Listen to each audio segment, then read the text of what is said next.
In this video, we have to see how we can measure the frequency and amplitude of any signal using CRO. For measurement of amplitude and frequency of any signal, we have to consider the two functions of CRO.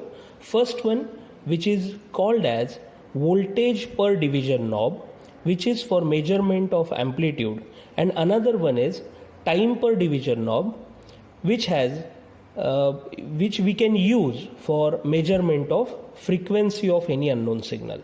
So here, for demonstration purpose, suppose that from this function generator we have applied one sinusoidal signal to the input of CRO. The signal has characteristics such as it has frequency of exactly 5 kHz, as well as its amplitude is approximately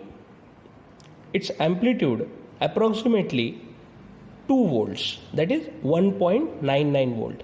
The signal we have applied to the input of the CRO. Now we have to measure the same thing or the same parameter of the signal using CRO.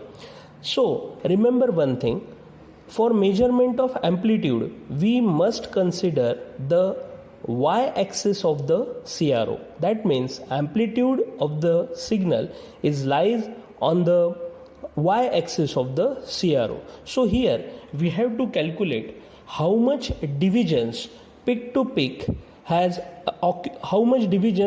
occupied by this waveform peak to peak.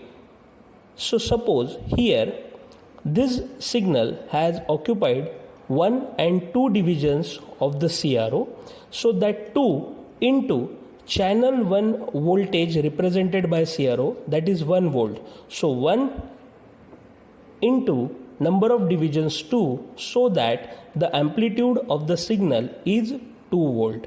So this method we use for the measurement of amplitude of the signal.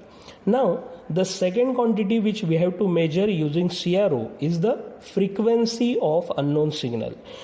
Remember one thing, frequency is the parameter, or this quantity lies on the x-axis of the graph. So here for measurement of frequency we have to consider the x-axis and time per division knob of the CRO.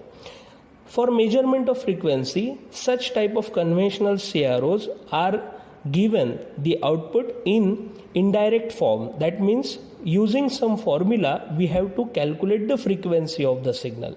The method is, we have to first identify how much divisions have taken by a signal for completion of one cycle. So here if you concentrate, this cycle has started from the origin of the graph. So this signal has taken exactly the 2 divisions for completion of the one cycle.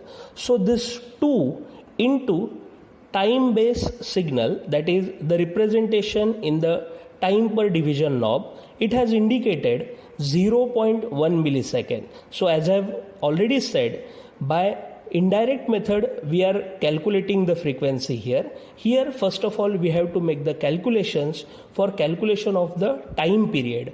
So we can calculate the time period for the frequency by using the formula number of division occupied by the signal on x-axis, that are 2 into 0.1 millisecond. This will be the time duration of one cycle. This is not the frequency. Remember this thing very well. Here we have just calculated 2 into 0.1 millisecond is the time period for the frequency. By applying the formula F equals to 1 by T, we can calculate the frequency. So here you have assignment that you must calculate the frequency using this method. So question of assignment is, suppose this signal has taken 2 divisions on x-axis for completion of one cycle and time base is indicating 0.1 millisecond, then you must calculate the frequency of it. Hint is there, 2 into 0.1 millisecond will be the time period, and by using the formula f equals to 1 by t, that means by making the reciprocal of the multiplication of these two things, you can calculate the frequency of it.